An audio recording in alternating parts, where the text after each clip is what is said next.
Hi అండి, welcome to my channel. ఈరోజు మీకు గుడ్డు పులుసు కర్రీ ఎలా చేయాలో చూపిస్తానండి. దీనికోసం నేను 6 ఎగ్స్ని ఇలా ఉడకపెట్టేసుకున్నాను. ఇప్పుడు దీనికోసం నేను ఉల్లిపాయలు, టమాటాలు, పచ్చిమిర్చి, కరివేపాకు, కొత్తిమీర, నిమ్మకాయ బద్దంత చింతపండు నానబెట్టేసుకున్నానండి. దీని తర్వాత ఉల్లిపాయలు, టమాటాలు, పచ్చిమిర్చి ఇలా కోసి రెడీగా పెట్టేసుకున్నానండి.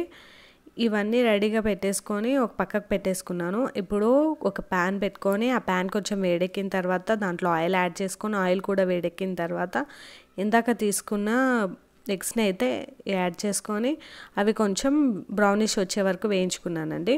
ఇప్పుడు ఉల్లిపాయలు, కొంచెం అల్లం వెల్లుల్లి పేస్ట్ వేసుకొని అవి కొంచెం పచ్చివాసన పోయేలాగా వేయించుకున్నాను.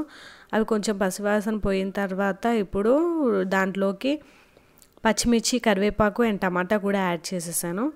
ఇవన్నీ యాడ్ చేసుకున్న తర్వాత మన టేస్ట్కి సరిపడినంత సాల్ట్, పసుపు అండ్ కొంచెం కారం కూడా యాడ్ చేసుకోవాలండి. ఇవన్నీ యాడ్ చేసుకున్న తర్వాత ఒకసారి బాగా కలిపేసుకోవాలి. కలిపేసుకున్న తర్వాత ఒక 5 మినిట్స్ మూత పెట్టి తీసానండి. తీస్తే టమాటాలు ఇలాగా మగ్గిపోయి ఉంటాయి. ఇప్పుడు ఈ టమాటాలు మగ్గాక మనం ఇందాక వేయించుకొని పెట్టుకున్న ఎగ్స్ని ఇందులో యాడ్ చేసేసాను. ఎగ్స్ కూడా యాడ్ చేసిన తర్వాత ఒకసారి బాగా కలిపేసుకొని దీంట్లోకి మసాలాలన్నీ యాడ్ చేశానండి. ముందుగా గరం మసాలా యాడ్ చేశాను.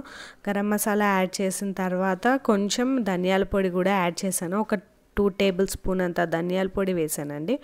ఇవన్నీ కొంచెం టేస్ట్ కోసం మాత్రమే యాడ్ చేశాను. సో ఇవి యాడ్ చేసిన తర్వాత ఒకసారి బాగా కలిపేసుకోవాలి. ఈ సిమ్లో పెట్టుకొని బాగా కలుపుకోవాలండి.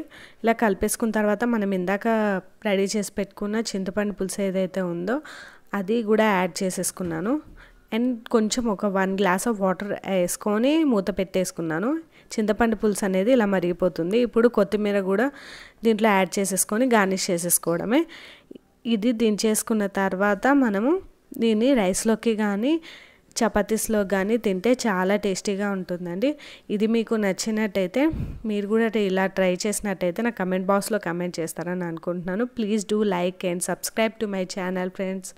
బాయ్.